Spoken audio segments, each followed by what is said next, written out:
क्या कभी ये ख्याल आया है कि सिर्फ अपनी सोच की शक्ति से अपनी इच्छाओं को हकीकत में बदला जा सकता है? आज हम इसी दिलचस्प विषय की थोड़ी गहराई में उतर रहे हैं। मैनिफेस्टेशन, यानी अपने विचारों और विश्वासों के जरिए मनचाही चीजों को अपनी ओर आकर्षित करने की कला। बिल्कुल। और इसके लिए हमने रियू शिनोहारा की किताब द मैजिक ऑफ मैनिफेस्टिंग पर आधारित जो हिंदी ऑडियो बुक स्क्रिप्ट है, उसके कुछ जरूरी हिस्सों को आधार बनाया है। अच्छा। हमारा मकसद यही समझना है कि हमारे विचार, हमारी भावनाएं और हमारे विश्वास, ये सब मिलकर हमारी दुनिया को कैसे आकार देते हैं। तो चलिए शुरू करते हैं। ये मैनिफेस्टेशन आखिर है क्या? क्या ये बस अच्छा सोचना है या कुछ और भी है इसमें? नहीं, ये सिर्फ सोचने से तो कहीं ज्यादा है। किताब के हिसाब से देखें तो मैनिफेस्टेशन का मतलब है जिस चीज को आप जीवन में चाहते हैं उसे अपनी सोच, विश्वास और भावनाओं की ऊर्जा से अपनी ओर खींचना। हाँ, ये कोई ऐसी हवाई इच्छा नहीं है, ये एक सचेत इरादा है जिसमें आपके विचार, आपकी भावना और आपके कर्म तीनों का तालमेल, मतलब अलाइनमेंट जरूरी है। अलाइनमेंट, इसका मतलब क्या हुआ यहाँ पर? थोड़ा और समझाएंगे? हाँ बिल्कुल। इसका मतलब है कि आपके विचार, यानी आप क्या चाहते हैं वो, आपकी भावनाएं, मतलब उसे पाकर कैसा महसूस होगा वो एहसास, और आपके कार्य, यानी उस दिशा में आप क्या कदम उठा रहे हैं, ये सब एक सीध में हो। किताब में एक बहुत जरूरी बात कही गई है। मैनिफेस्टेशन असल में वैसा इंसान बनने के बारे में है जिसके पास वो सब पहले से है जो वो चाहता है। अच्छा, वैसा बनना। हाँ, ये सिर्फ चाहना नहीं है, बल्कि उस अवस्था में जीना है, उसे महसूस करना है। समझी। तो ये सिर्फ सोचने से नहीं होगा, ये एक आम गलतफहमी भी है शायद, है ना? बिल्कुल है। तो फिर इसके पीछे का विज्ञान या मनोविज्ञान क्या कहता है? क्या कोई लॉजिक है इसके पीछे? हाँ, किताब कुछ दिलचस्प सिद्धांतों का जिक्र करती है। पहला है हमारा अवचेतन मन, सबकॉन्शियस माइंड वाइब्रेशन। ये सिद्धांत कहता है कि हर चीज, हर विचार, हर भावना की अपनी एक ऊर्जा होती है, एक वाइब्रेशन। और शायद यहीं पर वो आकर्षण का नियम, लॉ ऑफ अट्रैक्शन भी आता है कि जैसी ऊर्जा हम बाहर भेजते हैं वैसी ही खींचते हैं। बिल्कुल सही। किताब इन दोनों को जोड़ती है। आपकी जो भावनाएं हैं वो आपकी ऊर्जा, आपकी वाइब्रेशन तय करती हैं, और आकर्षण का नियम कहता है कि समान वाइब्रेशन वाली चीजें एक दूसरे को खींचती हैं। इसे समझने के लिए हमारे दिमाग का एक सिस्टम है, रेटिकुलर एक्टिवेटिंग सिस्टम, RAS, वो एक अच्छा उदाहरण है। हाँ, वो लाल कार वाला उदाहरण कि अगर आप लाल कार खरीदने का सोचते हैं तो अचानक हर तरफ लाल कारें दिखने लगती हैं। सही। लेकिन किताब कहती है ये सिर्फ नोटिस करना नहीं है।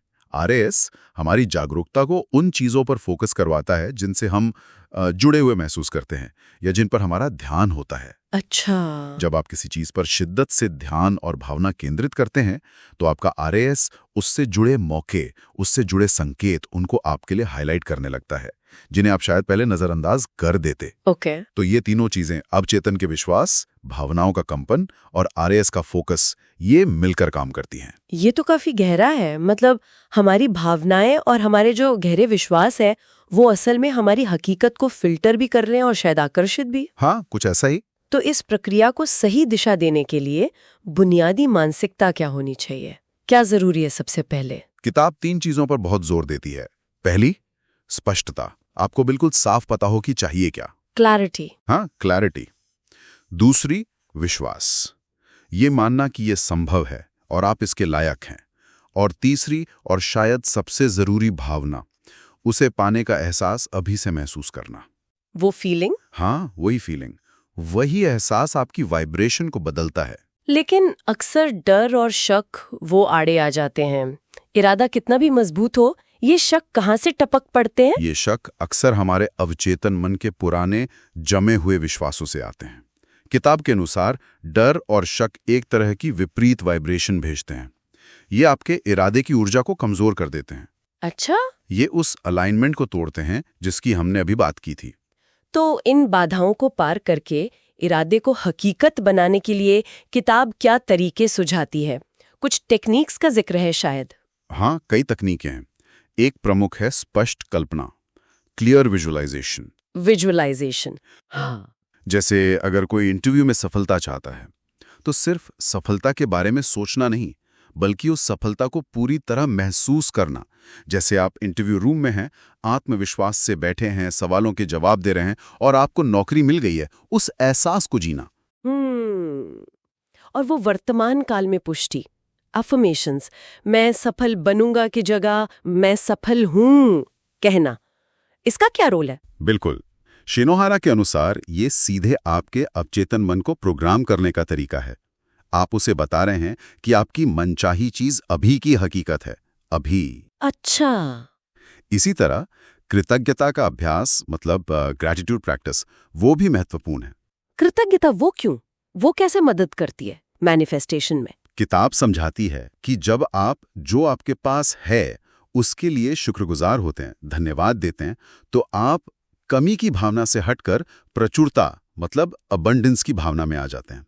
सही। ये आपकी ऊर्जा को सकारात्मक बनाता है, जिससे आप और अच्छी चीजों को आकर्षित करने के लिए एक तरह से ज्यादा तैयार हो जाते हैं।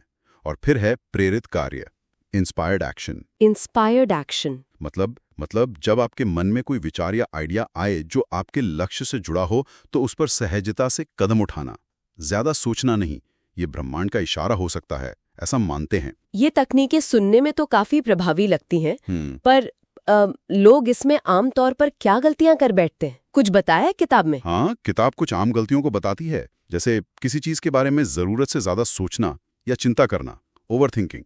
वो असल में प्रतिरोध मतलब रेजिस्टेंस पैदा करता है। अच्छा। सिर्फ सोचते रहना पर उस दिशा में कोई कदम ना उठाना, एक्शन मिसिंग होना, इससे वो अलाइनमेंट टूटता है। हाँ, ये तो है। परिणाम से बहुत ज्यादा चिपके रहना, मतलब हर वक्त सोचना कि कब मिलेगा, कैसे मिलेगा, ये अक्सर शक और अधीरता पैदा करता है और विश्वास कमजोर होता है। और सबसे बड़ी गलती शक करना, डाउट करना, वो पूरे विश्वास के ढांचे को हिला देता है। तो कुल मिलाकर शिनोहारा की किताब का जो सार है वो यही लगता है कि हमारे विचार वाकई शक्तिशाली हैं, इसमें कोई शक नहीं, लेकिन उन्हें हकीकत बनाने के लिए विश्वास, सही भावना और हाँ, कर्म का साथ बेहद जरूरी है। बिल्कुल। जैसा कि कहा भी गया है, आप जो सोचते हैं वही आप बनते हैं। हाँ, विश्वास और कर्म ये साथ मिलके ही रास्ते बनाते हैं, अकेले सोचने से नहीं। तो चलिए सुनने वालों के लिए एक विचार छोड़ते हैं सोचने को। अगर आज सिर्फ अपना एक गहरा विश्वास, कोई एक लिमिटिंग बिलीफ बदल दिया जाए, तो वो बदलाव किसी की बाहरी हकीकत को बदलना कैसे शुरू कर सकता है? इस पर जरूर सोचिएगा।